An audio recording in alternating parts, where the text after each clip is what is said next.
Good afternoon সবাইকে, কেমন আছো তোমরা সবাই? আজকে দুপুরে রান্না ট্যাংরা মাছ।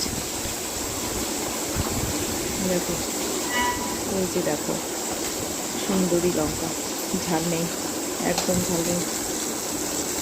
মাছ ভাজা হচ্ছে এখন।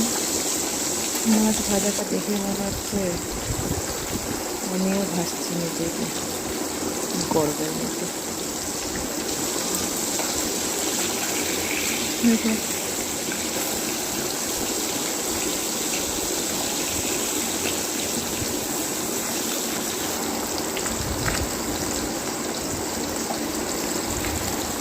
ফোড়ন দিয়ে দিলাম।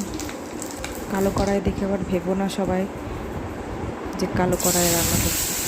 কালো কড়াই অনেক টেস্ট হয় রান্না, সেই জন্য আমি কালো কড়াই রান্না করি। কালো বলতে একটু লোহার কড়াই, সেই জন্য কালো লাগছে দেখতে।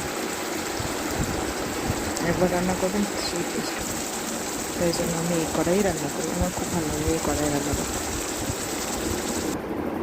হয়ে গেল, শেষ, টাটা।